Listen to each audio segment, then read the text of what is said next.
Le corps a été découvert à 5 heures du matin lorsqu'une benne à ordures n'est pas entrée dans la cour de la résidence Jules Verne à Cergy. Un vélo gisait dans l'allée, cadre déformé, guidon tordu, une pédale.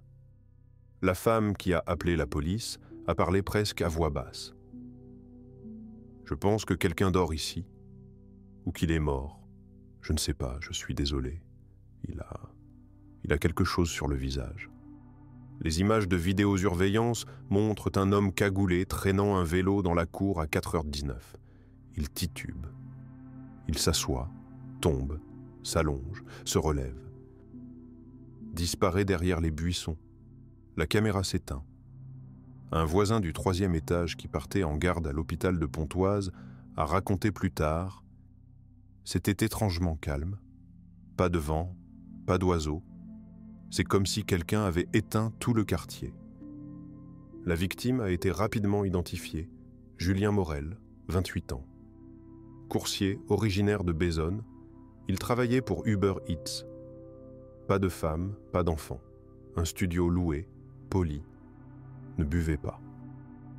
Et tout cela serait parfait s'il n'y avait pas la fissure sur son téléphone, fraîche, comme si quelqu'un l'avait délibérément cogné contre le trottoir. Et s'il n'y avait pas le 2e vélo retrouvé dans l'Oise, 3 kilomètres plus loin. Julien Morel est né et a grandi à Bezonne, dans la banlieue nord-ouest de Paris. Le genre de quartier où l'on entend des sirènes le soir et des enfants hurler à la fenêtre d'une école primaire le matin. Sa mère est employée de mairie, son père est parti quand Julien avait 7 ans, Gian. Il n'est pas allé à l'université. Il a fait 2 ans d'études d'électricien, puis a abandonné. Puis il a travaillé comme caissier, ouvrier, magasinier. Depuis l'âge de 25 ans, il est coursier à vélo. Les collègues ont parlé. Il ne parlait jamais, ne se plaignait jamais. Toujours avec des écouteurs et un sac à dos, comme dissous dans l'asphalte. Il ne s'est mis en colère qu'une seule fois. Un client lui a donné une note de 1 étoile sur son application pour avoir été impoli. Il a jeté silencieusement son téléphone par terre et est sorti. Il est revenu 5 minutes plus tard. Il ne s'est pas excusé. La voisine du dessous, Madame Berger, s'est plainte. Il met de la musique la nuit, aussi fort qu'un cercueil. Elle voulait lui dire « Jeune homme, vous ne vivez pas seul. » Mais je ne l'ai pas fait, et je le regrette aujourd'hui. 2 jours avant sa mort, Julien a posté une photo dans Stories. Un front de mer désert, la nuit, un phare de vélo éclairant l'eau. Légende. Parfois, on a envie de disparaître. Personne n'a remarqué cette histoire à l'époque. Et quand on l'a remarqué, il était trop tard. 22h14. Le téléphone de Julien géolocalise sa commande à Pierrefitte. Puis il se dirige vers le sud, vers Cergy. Ce n'est pas son quartier, ce n'est pas du tout son service. 22h47, il s'engage sur le pont de l'Oise. Il n'y a pas de caméra. Juste des graffitis sur les piliers en béton et l'odeur omniprésente de l'eau douce. 23h12. Un gardien du parking de la résidence Jules Verne entend un bruit sec, comme si on avait jeté quelque chose de lourd hors du coffre. Il regarde dehors, c'est vide. 003, sur la caméra de la pharmacie d'en face, clignote une silhouette à vélo. Il zigzague. Rien dans le sac à dos. 0037, quelqu'un tape le code sur l'interphone de Julien. Mauvais code. Plusieurs tentatives. Puis silence. 0120, appel d'un inconnu sur son téléphone. 37 secondes. Personne ne parle. 0209, la caméra à l'entrée enregistre une silhouette en veste noire qui entre sous l'arcade avec un vélo. Il tient quelque chose qui ressemble à un câble métallique. 0340, un message de la mère. « Où es-tu? Tu avais promis de venir. » Il n'est pas délivré. 0419, dernière entrée. La même silhouette traînant un vélo dans la cour. Pas de veste noire cette fois, mais un sweat à capuche sur lequel est écrit « Le mal est fait ». 43 minutes plus tard, un appel à la police. Aucun coup de couteau sur le corps, aucun signe de lutte, juste un coup à la tête. Le téléphone est pocassé, le portefeuille est toujours là. Le motif? Pas clair. C'est trop propre. Les premiers jours, la police y est allée à l'aveuglette.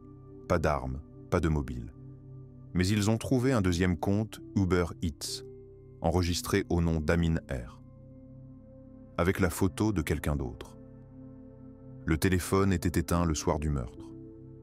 D'après les caméras, Julien est allé plusieurs fois dans un club underground appelé Vera Nuit à Argenteuil. L'agent de sécurité dit « Il ne traînait pas. Il transportait de la nourriture, parfois des cigarettes, mais il n'était pas lui-même. » On voit Julien recevoir un papier de la part d'une fille dans un Macintosh noir. 23 d'adéro, un seul.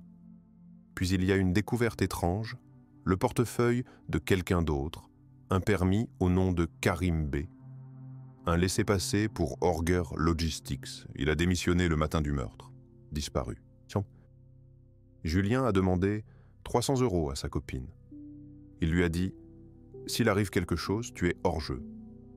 Lors de l'identification, la mère a dit « Ce n'est pas sa veste, il n'en a jamais porté.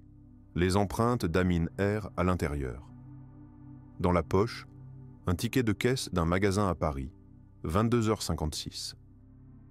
La caméra montre Julien portant cette veste, vivant, seul. 20 minutes plus tard, une autre caméra à Cergy, le même Julien, mais avec la veste noire. 2, un montage, un masque. L'enquête a permis de comprendre qu'il ne s'agissait pas du meurtre d'un simple coursier, il s'agit d'autre chose. 2 semaines plus tard, ils trouvent un téléphone dans la rivière. Il y a une vidéo dessus. Julien, tremblant, devant la gare. Une voix, soit tu paies, soit tu te connais toi-même. Tu as vu ce qui lui est arrivé? La police conclut, Julien a travaillé pour Amin pour rembourser la dette. Il est tombé dans son rôle. Peut-être qu'une fois, c'était trop. Peut-être que c'était 2 fois de trop. Officiellement, mort dans des circonstances non précisées. Le dossier n'est pas clos, mais il est dans les archives. Cela fait 2 ans. Les caméras ont été modernisées. Les fleurs sont fanées depuis longtemps.